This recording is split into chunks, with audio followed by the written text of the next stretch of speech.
All right. We're both cranky. Well, you don't like when I say you're cranky. I'm cranky. Yeah, it's one of those things when someone says, "Why are you grumpy?" It's like, I wasn't grumpy, but now you've just told me that I look or seem grumpy, which is annoying. You look tired. Yeah, or when someone says that, it's like, thanks for telling me I look like a piece of shit. Thanks, asshole. Maybe I didn't sleep well. I am tired, but I'm glad I also look like crap. But anyway, yesterday I gave a presentation. Right. At D'Angelo's Construction, I want to say it was called. You don't even know the name of the office? You know what? My friend Mo, I say friend, I don't know her super well, but she used to go to the box, North Naples CrossFit. Right. And so, we got to know each other, and I've helped her with her nutrition over the years. And she's not there anymore, but once in a while she'll just reach out about nutrition. She reached out last week and said, will you do a nutrition seminar for my coworker? She kind of is in charge of the wellness program. Yeah, she just has a bigger role in the company, but as far as internally, it's a huge company. I mean, there's branches all over the place. Right. So I assume construction. It's a general contractor, yeah. Oh, right, yeah. So anyway, this was like with 4 days' notice. Luckily, we were in town and I can do it. And then the day before, she was like, "Oh, by the way, we're going to broadcast this to all of our satellite places all over the world." Oh my God. Luckily, I don't have stage fright. No. So anyway, you're the opposite of stage fright. I was like, I don't know what that is. It's like you're more comfortable with the more cameras pointing at you. It is true. I would prefer to speak to hundreds of people than like 3. So anyway, we're there. It's this beautiful office, and people are kind of coming in. I'm warming them up as they come in. Mm-hmm. And I'm like, I don't know what's appropriate and what I'm not allowed to say in the work world these days, And one of the girls there who's the recruiter, and I'm like telling, more people are sitting down at this point. I'm like, yeah, I've never had a real job. They're like, you want one? I was like, no. I was like, I work from my kitchen counter at home all day with my wife. And they're like, that's great. I'm like, you'd be surprised. Long way to get to that one, but people are like, oh, that's so great. You guys work together all day. We're like, no. Yesterday was bliss. You were gone all day. I know. The days that we're both the happiest are... I don't think it's that we don't like being around each other. It's just that people don't realize how easily they get distracted at work.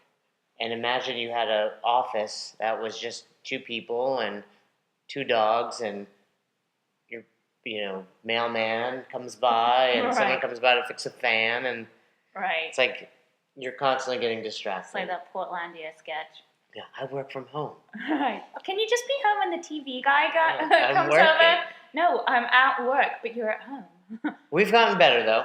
Yeah, I think it's just a case of establishing some boundaries and figuring out what the other person's happy with and not happy with. So, for example, this morning, here's... You have a hair on your beard. I've got a beard. That's a beard, that's why. your hair from your head. So, lately, I've been getting up earlier than you. Yeah. Well, you've been weird.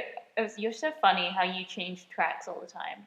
Because I remember not long ago, you were like, I don't like it when you get up early. Can you get up and then come back to bed? And I'm like, no, I'm up and awake. Well, that's just because I want to get freaky.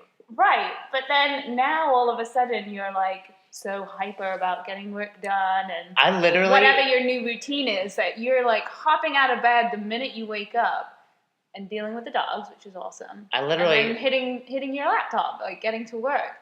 And it's like, that is exactly the mindset that I was in and the flow that I like to my routine. Can I talk? So now you get it. Can I talk today? I have finished. You may speak. Do you want this to become the Roz podcast? So... Thank you for my 30 seconds. Jason. First of all, I was going to say, when I wake up... First of all, your phone was on during the night. It was? The light kept going on. I usually turn it face down. I must have forgot.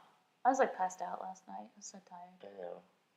And when I wake up, oftentimes I wake up about 6, naturally. I do not. And I'm like, all right, attack the day. That's what I start thinking immediately when I see the clock. At 6 a.m. Yeah, I'm like, let's do this. And But why are you waking up at 6? What wakes you up at 6? Well, we are going to bed pretty early. Not anymore. We've slipped back to our old pattern. Lights out by 10. Sorry, guys. You thought this was an educational podcast. This is actually a conversation about our daily routine. It is educational. We're going to dive into fiber. Okay. Just give us a minute. I think fiber might be at the root of why you're getting up at 6. There we go. I connected the two. We need to record our disputes on podcasts because we talk nicest to one another. So anyway, even last night when we went to bed late, it was 10:30. I don't recall. Yeah, I know it was like getting on towards 11. Okay. Which for me is like... Even 11. I got 7 hours of sleep. The point is, I get up at 6 and I did try to close my eyes again, but then Lola's barking. So I get up, I use the bathroom, I poop. I'm currently reading You Are a Badass by Jen Sincero or Sincero. Sincero, I think. Sincero. I love And that book. it's very good. I want to read it again. And then I get on with the dogs and start. So anyway, point is, by the time you wake up at about 7:15, 7:30, I'm in my groove, headphones on, having my coffee, getting work done. And then, so you disrupt my quiet. Yeah, in our main living space. I'm not, imagine that. This is not knocking you. No, I'm just saying, so the viewers, the listeners know that you're in your groove, but you're not necessarily tucked away in a corner of a room somewhere. You're like, leave the bedroom, and there you are standing working. Fair enough. And if you watch the videos that we have, like, you're talking about our kitchen. Right. But at the same time, I often bombard you with work. Right. Which is just equally as stressful. Right. Imagine 7:30. So, you open the bedroom door. Yeah. First question of the day. So I'm not saying it's all one-sided. Point is, those are some of the things we've worked through. Where typically we don't do that. Yeah. This morning we had a setback. I don't think we had a setback. You call that a setback? We actually had a conversation about it. Well, that's because I held in my rage. I know. I've noticed you're less ragey these days. It's great. I've decluttered. Tell everybody about my apology last night. Oh, it was the funniest. Jason went off, had a shower. He knew he'd upset me. He came back out after his shower and he goes, "Babe, I don't know what I did, but I'm sorry." And I just burst out laughing. I was like, okay, well, at least you're apologizing. I couldn't. He's like, I don't even remember. What did I do? I was like, it just happened. Well, in the time that I went in the shower, I'm like, all right, I could have handled that better. And by the time I got out of the shower, I forgot what I had done. But I knew in my mind that I was supposed to apologize to you. So. It was so funny. Anyway, apology was accepted. It was accepted. Based on humor. It was just, one of those days yesterday. Long day. It was a long, busy day for both of us. So anyway, it was a really fun time presenting. If you listen to our podcast and you do want us to present at your work, which is something we do, I think we don't really make it well known. We've done it at government meeting, or where do we do that? Yeah, the government building for the Army in Louisville. Yeah, and I've done some other ones, but we've been all over, so. And I think it ties in really well with any officers in particular who might be following some kind of nutrition type challenge or fitness type challenge, just trying to promote health within their company. And that's exactly what this company was doing. The 60-day challenge kicked off yesterday. Right. By the time I left, they had all decided to make it a 90-day challenge. And asked me to come back every 30 days. Nice. So it was a lot of fun. I think it's cool to just be able to go into an office these days because it is so PC in these offices. Right. And, go in there. And obviously, I don't sit there and yell out 4-letter words, but I do speak a little more freely. And I'm like, look, I can't get fired. Because one lady goes... You're like, I'm already getting paid, so I'm going to say I already got my check. No, one lady says, there's 2 different women that were really funny, and one's like, I'm doing keto. And she was younger. Right. And I was like, no, you're not. And she's like, yeah, I do keto. I'm like, oh, are you in ketosis?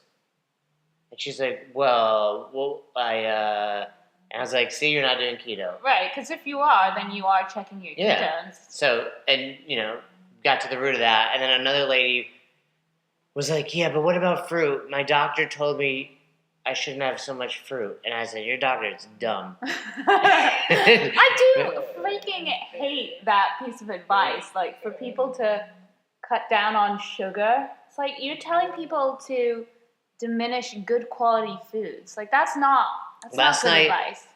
For dessert, I had 300 grams of blueberries, 110 grams of strawberry, and 100 grams of banana. Right, and let's not forget, and I'm tying this back into what our topic is about today, fruit is a really good source of fiber for a lot of people. Well, and think about that. I had, like I said, 300 grams. Let me look this up. How much fiber? Well, I wasn't even going to look up the fiber. I was going to look up how many grams of carbohydrates that came out to. So, for example... Like in weight? Or 100 grams of banana is 19.4. Let's call it 20. Okay, 20 grams of carbs. For the banana. The blueberry, 300 grams of blueberry is 42. So we're at 62 carb. Right. And 110 strawberries, 8.4. So... I know, strawberries are so micro-friendly. Yeah. So where was I at? 62. And 8. 62 and 8. 70 grams of carbs for a huge bowl of fruit. Yeah. Now, 70 grams of carbs for a lot of people is, might be half their day. Half their day of carbs. But that was a shit ton of fruit. And the only reason I had that much fruit was because I was gone all day. Can I see something? Yeah, so you didn't get a chance to eat. I want to see how much fiber is from all those. But think about that. All that fruit was 70 grams of carbs. 2.5 servings of breakfast cereal is the same thing. Right. That's where it's like, yeah, fruit's high in sugar, fruit's bad for you. And it's like, you have to eat so much fruit for it to be bad for you. Just, it's like I tell people, you can get skinny eating donuts and you can get fat eating broccoli. Yeah, too much fruit is bad. Mm-hmm. But yeah, anything in abundance is bad. Where's your banana in here? Up right there, in the breakfast time. Oh, breakfast? I put it up there, but then I didn't have it till... Okay.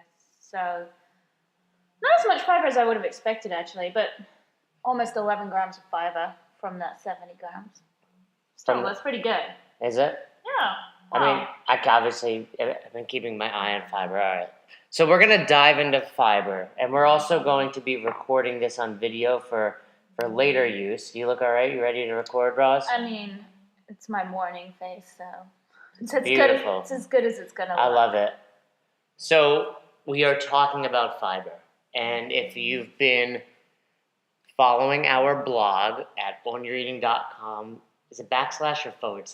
You go through this every time. / /blog. But just go to whatyourEating.com and click on the blog drop down. Yep. We've been really diving into quality foods lately. Yeah, in the last couple weeks, I think. And if you go back, it kind of starts with my story of how I went from eating only Cinnamon Toast Crunch to realizing I need more fruits and vegetables to different ways of quantifying quality, from our 80-20 method to the 800-gram challenge to diving into fiber. Yeah, well, we're actually starting with fiber first, but yes. Well, right. We're going to dive deeper into those other components. I knew that. I was just simply, because fiber is the topic but today. That's exactly right, yeah. I think the story that you laid out there for everyone of your experience of not eating quite so well and not pooping then led you to kind of try to come up with this way in which you can quantify the quality of your food without it being crazy, I think. And I think these 3 elements to look at are really good ways in which to keep your quality in check. So I want to break down fiber into 3 parts right now. Let me know if you agree with this. Just basically what fiber is. All right. What net carbs are. All right. We could... Just quickly, this is an overview. If you want to learn even more, You've been killing the blog posts, so much detail, so much information. And then finally, why we still track fiber. Okay. Which kind I of... feel like I'm in the hot seat. Well, you are because you're smarter. So, what's fiber? Fiber is a carbohydrate. That's simply what it is. Just like sugar, it's just a form of carbohydrate. Right. It just happens to be a harder to break down carbohydrate. Yeah, and there's two types of fiber. There's soluble fiber and there's insoluble fiber. And the soluble fiber does actually partially get broken down, I would say, but not in the same way that other carbohydrates do. So not in the same, it doesn't get broken down into sugars like other carbohydrates. It actually gets processed in the colon and it gets basically fermented into short-chain fatty acids. So it does wind up becoming used for energy, so it does contribute to calories, but it's thought that it doesn't contribute as many calories, and also in a different way. So I know I'm getting complicated already. Read more about fiber on our blog. Yeah, read about it. But basically, it's a carbohydrate, takes a little longer to get broken down. It does get broken down to be used as some energy. Soluble fiber, yes. It slows down digestion. It leaves you feeling satiated longer. Yeah. And it typically comes from better quality food. Yeah, absolutely. You're going to find it in plants, seeds, those kinds of things, the skins of fruits. Yeah. And then insoluble fiber, just to clarify, does not get broken down. And we'll dive more into that. Do we have a recommended number that people should be striving for? So I think the actual current daily recommended value is 28 grams for adults. I kind of like, because we do macros and we track, so that's just a very generic guideline for people. And you can go and look at the USDA guidelines online and figure out the amount of calories you're consuming, your age, and whether you're female or male, how much you should be having according to their recommendations. But I think a good guideline for people is somewhere between 15 to 20% of your carbohydrates. I think that's a good goal to strive for. Okay, that's a great goal. I've often told people that, give a hair in your face, that, did you get that? I got idea? it, that 1% of their overall caloric number. Oh, okay. So, you have way. a 2,000 calorie diet, you should be getting at least 20 grams of fiber. Yeah. Might be on a little low end. Yeah, I think that's a little low. So I think if you're hitting 15% of your carbohydrates, and I like to take the carbohydrates because it is a carbohydrate, and so that's where you're getting it from. If you strive to hit 15%, that should be taking care of that daily recommended value. That's going to be a very high correlation to what I just said, actually, because if you think about it, if someone's on a 2,000 calorie diet with our formula, oftentimes they have 200 grams of carbs, so it'd be about 30 grams of fiber. So not too far off. Right. So close to it. Okay, that's what fiber in a nutshell is. Yeah. Now, net carbs is where food labels subtract the grams of fiber from the overall grams of carbs in the food. Correct. So the big culprit out there that we see are Quest bars. Yeah, a lot of protein bars, but I think probably Quest bars were like the first protein bars out there to really kind of slap it all over the front of their packaging. Do you believe it's more of a marketing ploy? It's somewhat controversial because I kind of understand where they're coming from, but at the same time, there's so much scientific research out there that supports one view, some that supports another, as to the exact impact of fiber and then sugar alcohols on the body. And there's no saying what any individual's response really is to that as well. So for them to make claims that you can subtract the dietary fiber if you're counting, or to make it a low-carb protein bar, I don't think it is a marketing ploy. Well, and that's really the point of this. Like, we didn't want to dive crazy deep into fiber because if you want to read more about it, we have it all out there. It's more the conversation because we're going to get people that read that. And hey, we're telling you some of this truly does not get digested. It literally buzzes through your body. No calories come from it. No energies come from it. That's insoluble fiber. Right. And the way you've put it is think about if you put something to sit in water, will it turn to mush or not? Right. If it still looks the exact same 3 days later, it's insoluble. Mm-hmm. If it turns to mush in time, it's soluble, meaning inside your body it would get broken down by digestive enzymes. Yeah, so when we think of soluble fiber in foods, we're thinking about things like blueberries, oatmeal, some other grains. I can't think off the top of my head now. Banana as well. Broccoli. Yeah, broccoli would have both, I think. Well, and that's the other That's thing. the whole point. So there's soluble and insoluble, and like Roz has already stated, insoluble truly doesn't get used. Well, then why the hell am I counting it towards my carbs? That sounds like more food I could be eating. If I'm eating an insoluble fiber, well, hell, I can have more Cinnamon Toast Crunch. And there's several elements here that we're kind of brushing over. And one is that most foods contain several, like both types of fiber. They might be richer in one than the other, but they contain both types of fiber, and there's no distinguishing what quantity there is. There's some suggestion that most foods typically contain more insoluble fiber than soluble fiber, but there's no, you look at the back of your nutrition label, it just says dietary fiber. It doesn't tell you which type. Right, so we can use that Quest bar as an example again, and I don't know And then this is my second point, that's different. So you can think about fiber as naturally occurring fiber, so in whole foods. And then you can think of fiber that's in Quest bars, and that's synthetic fiber. And that typically is fiber that they're looking to put in types of fiber that is basically treated the same way as insoluble fiber. But like I said, there's not really, the research is still out there as to what kind of an impact that is having. And some of the types of fiber that are in those bars, there's research that says, okay, actually 50% of that dietary fiber does contribute towards your calories. Then there's some types that say, and research says, okay, 10% of their value contributes. So basically, it's pretty wishy-washy. Right. Well, it starts to get really complicated. Kind of what I was saying, and again, using that Quest bar just for an example, say there's 27 grams of carbs in it. Right. I think the Quest bar says like 4 grams net carbs, which is Right. implying 23 of the 27 is fiber. Is fiber, Right. period. But what you're saying is great, but we don't know of those 23 grams how much you're actually using and how much you're not. Correct. So, and that would hold true across any food. Mm-hmm. You know, I spoke to an RD about this, our friend Laura, and she's like, you know, the only thing I can tell you that would be 100% insoluble would be as if you were eating grass. And I don't think many people are doing that. Right. So it becomes this gray area, and then she even suggested you can dive into a deeper rabbit hole of, you know, everyone's body is a little bit different, and how you break down any given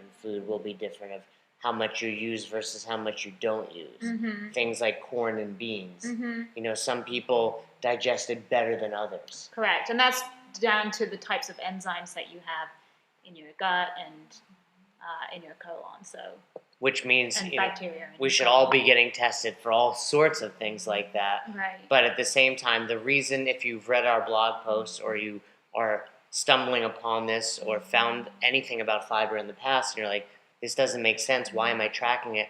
That's why, because there's no guarantee of how much or how little we are and aren't digesting. Correct.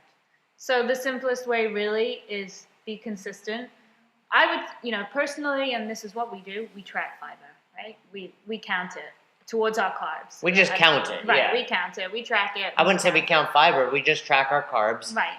And at the end of the day or throughout the day, we look at our fiber. Correct. We're not tracking our fiber for any other reason to subtract. It's no different than sugar. We try not to get too much sugar, but at the same time, we keep our carbs in check. Right. And that really, I think, is the simplest way of doing it and the most consistent. You know, we look to try to meet our daily needs for fiber every day, and that helps to keep the quality of our food in check. It helps to keep our bowel movements nice and regular, and overall that just keeps us healthy. Absolutely. So that's our talk on fiber. Do you have anything else you wanted to add to that? No, I feel like that was a lot of information for everyone. I think it was, but I think it was broken down simply. Ha ha ha ha. I didn't mean any pun there, but at the same time, you know, look to fiber. Don't get so worked up about it. No different than we tell people to track everything they eat as far as fruits and vegetables. Mm-hmm. It's just as important that they make sure they're keeping track of their fiber. Absolutely. All right. So we're going to continue and we're going to wrap up the podcast. But if you want to watch that video, it's going to be on our YouTube channel as well as probably our blog. I forgot that we were even being videoed. There you go. There you go. Maybe I'll try to do that again later on. So, anything else you wanted to add to this podcast? I think we covered it all. We covered our daily routine. We've said it all. So, and any marital advice out there from people who work together? I know some of our check-ins. I do ask some of the dudes that are married for advice. Do you now? Well, because some of them tell me like, "Oh, we got our 10-year anniversary, 17-year anniversary." I'm like, "Hey, what's the secret?" How do I not drive my wife crazy for the next 9 years? No. I say, how do I not let her drive me crazy? But anyway, as always, we appreciate your questions, comments, concerns. After last week's podcast, we did get more emails. Yeah, that was great. Because I basically told people they were lazy turds. And we appreciate it. It gives us topics to discuss, topics to write about. If you haven't already, check out the blog, ownyoureating.com/blog. Mm-hmm. Check us out on Instagram, on Facebook, all the good places you can find us. We are even on Pinterest. I know. It blows my mind. I don't know how we stay on top of it all day. We go crazy and we don't sleep. So, anyway, hope you guys have a great rest of the day. Yeah, if you enjoy our podcast, please make sure you subscribe, leave us a review, and maybe even share the link with a friend. That would be super helpful if you can leave us a review. If you leave us a review, I will personally thank you. Oh, wow. Because that's really important to something out there. I don't know, but any podcast I listen to, they're always like, leave a review. I think it helps your episode to be found by others who are interested in this kind of stuff. So if you want to spread the good word about healthy eating in a sustainable way, just leave a review. Yeah. Peace out.